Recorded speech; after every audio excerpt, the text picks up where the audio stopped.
Baik pemirsa, kita masih bersama-sama dalam dialog Suara Kota dan kita akan lanjutkan lagi perbincangan kita. Bang Awe, ya. Saya dengar Pemkot juga mengalokasikan anggaran sebesar 18 miliar sebagai dana cadangan untuk sewa lahan. Seperti itu. Bagaimana tanggapan Dewan dalam hal ini?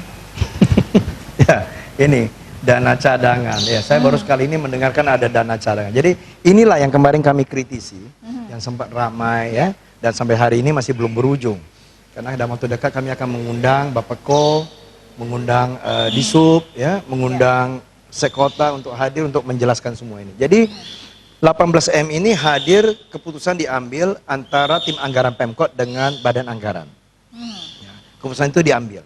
Nah, keputusan yang diambil itu sesungguhnya itu tidak melewati sebuah tahapan di mana tidak ada pembahasan sebelumnya dengan teman-teman Komisi C yang sebagai counterpartnya Dinas Perhubungan. Tidak pernah. Jadi dari KUAPPAS, kebijakan umum anggaran, ya, sama plafon anggaran itu sudah dikunci sedemikian rupa, tidak ada angka 18M ini. Tidak ada sama sekali. Lalu masuk ke pembahasan di Komisi C antara kami dengan Disub. Biasa pembahasan kami sebelum PAK, perubahan anggaran keuangan itu ada tahapan-tahapan yang namanya kita saling dengar pendapat ya, dengar pembahasan-pembahasan terkait dengan anggaran perubahan, mana yang harus dikepras, mana yang harus ditambahkan, terus rencana belanja untuk kemana dan sebagainya, itu dibahas. Nah, tapi selama 3-4 jam kami membahas, tidak juga disinggung soal 18M ini. Oke. Lalu kemudian... Jadi artinya kecolongan? Ya, saya tidak mengatakan kecolongan, artinya ini hanya kurang pemahaman dari teman-teman aja, bahwa setelah penyampaian selesai, finalnya di Komisi C dengan Dinas Perhubungan, maka masalah ini, persoalan ini, hasil finalnya ini kemudian oleh perwakilan Komisi C, yaitu unsur pimpinan, menyampaikan kepada badan anggaran bahwa hasil keputusan Dinas Perhubungan dengan Komisi C, angka yang disepakati ini, rencana belanja ini. Oke. Selesai itu, ya, lalu masuklah pembahasan tim anggaran Pemkot dengan Banggar. Nah, badan anggaran itu sendiri kan adalah ini, representasi dari masing-masing anggota fraksi. Ya. Nah, setelah pembahasan, saya harus akui ada 3-4 orang anggota Komisi C yang secara kebetulan, bukan secara kesengajaan, mereka tidak hadir, termasuk saya, tidak hadir di dalam badan anggaran itu. Kenapa, Bang? Ya, secara tidak sengaja, artinya masing-masing punya kesibukan, punya kesibukan. Nah, tapi waktu penyampaian hasil keputusan Dinas Perhubungan dengan Komisi C, itu kami hadir untuk menyampaikan kepada badan anggaran. Tapi yang tidak kami hadir itu adalah saat tahapan berikutnya adalah tim anggaran Pemkot dengan badan anggaran. Nah, dari situlah kemudian muncul angka 18M ini. Ya, di mana tim anggaran Pemkot menitipkan kepada badan anggaran agar 18M ini adalah angka yang penting buat mereka, ya, untuk kemudian akan digunakan untuk menyewa lahan PT KAI, ya, sebagaimana untuk beroperasionalnya tram nantinya. Jadi dianggarkan. Nah, teman-teman Banggar kemudian akhirnya sampai kesepakatan. Keputusan diambil 18M itu masuk di dalam perubahan anggaran keuangan. Setelah sidang paripurna, rapat paripurna sudah digedok, kami baru sadar. Saya menyadari bahwa 18M ini untuk apa? Pembahasan sebelumnya aja tidak pernah. Ya, di dalam KUAPPAS juga tidak ada. Dalam pembahasan juga tidak ada. Kok bisa muncul 18M? Lalu dijelaskanlah oleh teman-teman yang di badan anggaran bahwa inilah kemarin kamu tidak datang, kami ambil keputusan dikarenakan Pemkot menitipkan bahwa ini ada sesuatu yang penting untuk kemudian dibelanjakan.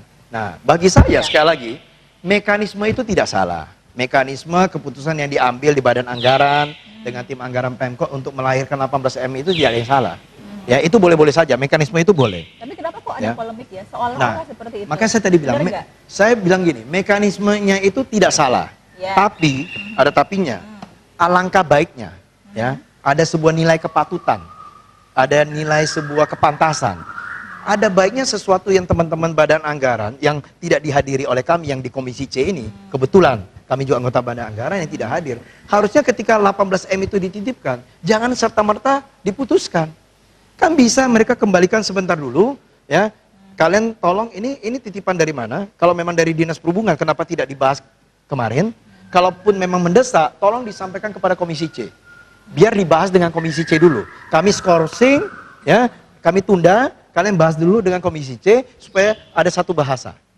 Ya, karena Komisi C yang lebih paham penting atau tidak pentingnya, ada atau tidak adanya anggaran itu sebelumnya dalam KUA PPS. Nah, kalau itu kemudian tidak dilakukan seperti itu, lalu serta-merta langsung diputuskan, menurut saya inilah penyakit Pemkot dari dulu adalah suka detik-detik terakhir, injury time, lalu mengkondisikan, ya, saat terakhir mengkondisikan, teman-teman harus mengambil keputusan. Ya, mengingat waktu sangat terbatas, rapat paripurna, nanti belum ada anggaran yang dibelanjakan. Kalau kita tunda 1-2 hari lagi, masyarakat karena menilai seakan-akan bahwa Dewan mencoba membatasi ruang geraknya Pemkot atau Dewan menghalangi belanjanya Pemkot dan sebagainya. Padahal tujuan kami bukan mau menghalangi, tapi ada satu mekanisme yang kami lihat adalah selalu, saya 3 tahun di Dewan ini, selalu keputusan itu diambil mendekati hari H semua. Ya, kita tidak sempat membahasnya, kadang-kadang terlalu lama. Akhirnya karena waktu, ya kita juga tidak ingin menghalangi terlalu jauh, nanti masyarakat menilai bahwa kita menghalangi kerjanya Pemkot. Akhirnya teman-teman memutuskan itu, saya katakan bahwa 18M ini ada sesuatu hal yang bermasalah nantinya. Saya sampaikan bahwa lebih baik kita telat menyadari, ya, daripada nantinya bermasalah di kemudian hari. Nah, apa permasalahannya? Adalah uang itu kan tadi dikatakan dicadangkan. Uang itu untuk jaga-jaga apabila nanti PT KAI sudah tidak mau bekerja sama lagi dengan Pemkot, maka uang itu bisa digunakan untuk menyewa lahannya PT KAI. Nah, sekali lagi, di dalam nomenklatur, di dalam nomor rekening, tidak ada istilahnya dicadangkan. Tidak ada istilahnya untuk dijaga-jaga. Tidak ada. Yang ada adalah anggaran itu untuk dibelanjakan. Ya, dibelanjakan untuk apa? Dibelanjakan untuk nyewa lahan PT KAI. Nah, pertanyaan saya adalah, lahan PT KAI mana yang disewakan? Karena apa? Tadi saya sampaikan di segmen pertama tadi bahwa PT KAI dengan Kementerian Perhubungan, dengan Pemkot itu masih bekerja sama. Nah, kalau masih bekerja sama, maka tanggung jawab itu ada di PT KAI. Yang mengoperasikan tram, kerja tanggung jawab, maka lahan itu tidak perlu disewa. Ini lahannya PT KAI, PT KAI adalah bagian dari shareholder, ya, sebagai pemegang saham di antara 3 instansi ini, dia punya kepentingan, tentu lahan ini tidak perlu disewa, karena dalam perjanjian dia yang mengoperasikan. Nah, lalu kemudian 18M ini untuk apa?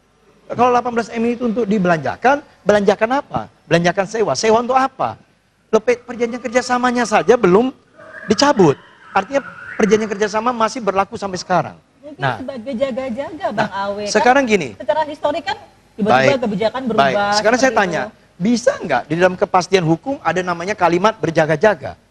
Ada nggak kepastian hukum dikatakan bahwa untuk cadangan? Nggak ada. Nah, pertanyaan saya adalah, kalau itu tidak diresap, tidak diserap, ya, tidak diserap untuk dibelanjakan, maka itu akan jadi silpa. Ya, kalau itu jadikan silpa, maka akan mempengaruhi performa, ya, postur anggaran dari APBD itu sendiri. Nah, ini harus hati-hati. Jadi tidak bisa kita punya anggaran, sudah kita lebih-lebihkan, kita kecil-kecilkan, kita besar-besarkan, kita cadangkan. Siapa tahu nanti tidak cukup, siapa tahu ini. Tidak bisa, semua harus dengan perencanaan yang baik. Berarti saya bisa simpulkan, kemarin titipan 18M itu menunjukkan bahwa Pemkot tidak punya rencana yang baik. Ya, kalau Pemkot sudah tidak punya rencana yang bagus, yang matang, maka bisa kita perkirakan dia tram ini nanti hasilnya juga tidak baik. Maka itulah yang saya menyampaikan bahwa sekali lagi teman-teman, saya lebih baik mengingatkan teman-teman daripada kemudian nanti kita bermasalah dengan hukum. Ketika bermasalah dengan hukum, Pemkot bisa mengatakan bahwa loh ini diputuskan oleh badan anggaran kok. Dewan semua memutuskan. Nah, ini yang jadi masalah, artinya meminjam tangan badan anggaran untuk memutuskan sesuatu yang bermasalah. Ya, saya tidak akan mempermasalahkan kalau anggaran itu dikeluarkan memang dibelanjakan, ada rencana yang matang. Tapi kalau selagi PT KAI masih bekerja sama, maka tidak ada istilah dibelanjakan itu. Beda halnya, hari ini PT KAI sudah memutuskan kerjasama. Maka benar, 18M itu untuk dibelanjakan untuk menyewa. Tapi kalau selagi dia belum mengambil keputusan bertiga, perjanjian kerjasama yang tanggal 9 atau 5 September 2015 itu belum dicabut, maka tidak bisa mereka serta-merta kemudian dicadangkan dan sebagainya. Nah, inilah yang saya lihat ada sebuah bentuk, sebuah mekanisme yang menurut saya tidak patut, lalu kemudian sebuah perencanaan yang kurang matang, kurang baik, dan ketiga adalah ini bisa berimplikasi hukum.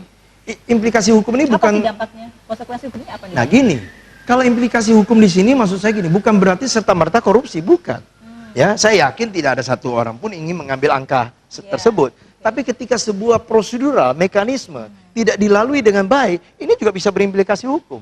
Ada banyak pejabat pemerintahan yang hanya salah prosedural, yang hanya salah administrasi. Itu aja bisa ya. Karena kasus korupsi juga, padahal dia tidak menikmati uang itu sama sekali.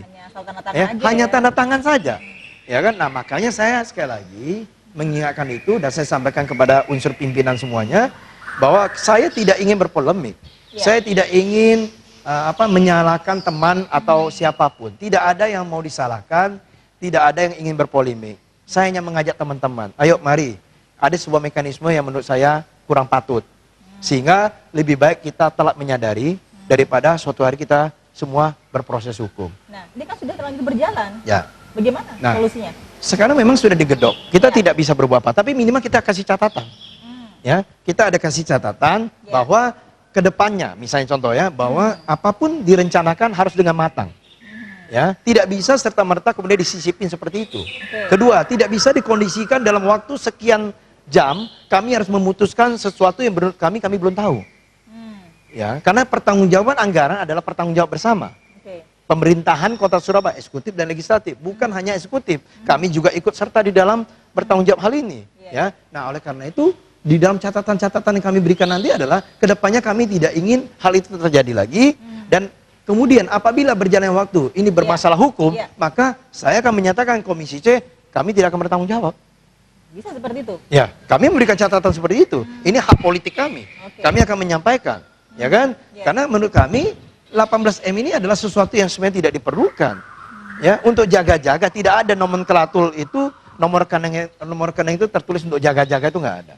Jadi ini adalah kita lembaga pemerintahan itu harus memberikan contoh yang baik kepada publik ya. Artinya kalau kita menjalankan good governance, pemerintahan yang baik, tata kelola pemerintahan yang baik, maka masyarakat juga akan melihat bahwa ini adalah hal yang baik. Segala sesuatu yang diawali dengan baik pasti semua akan berakhir dengan baik. Tapi kalau segala sesuatu yang diawali dengan yang agak berliku-liku, maka hasilnya juga akan berliku-liku. Ini harus kita pahami bersama. Oke, terlepas dari itu semua Bang Awe, apa saran atau masukan Anda terkait dengan rencana pembangunan tram ini Bang? Ya, saran saya hanya sederhana, kalau kemudian tram ini nanti anggarannya terlalu besar, ya, lalu kemudian investor tidak ada yang tertarik, minimal Pemkot harus punya batasan waktu. Ya, artinya angkutan massal cepat itu kita butuhkan. Transportasi apapun namanya, moda transportasi apapun, urban transportation apapun, yang bisa menjawab persoalan kemacetan yang ada di Kota Surabaya. Ya, semakin cepat semakin baik. Nah, apakah barang itu, moda transportasi seperti apakah itu?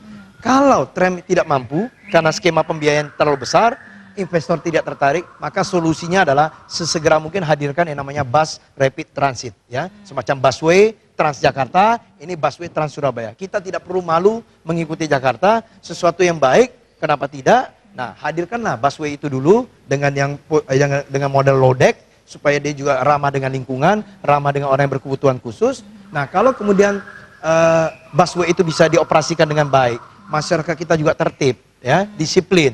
Traffic demand management juga diterapkan, Park and Ride juga dibangun, trunk and feeder line juga disiapin dengan baik. Saya yakin semua disetting dengan baik, diawali dengan sebuah bus rapid transit, maka 10 tahun lagi atau 5 tahun lagi, ketika APBN punya anggaran, kita bisa hadirkan tram.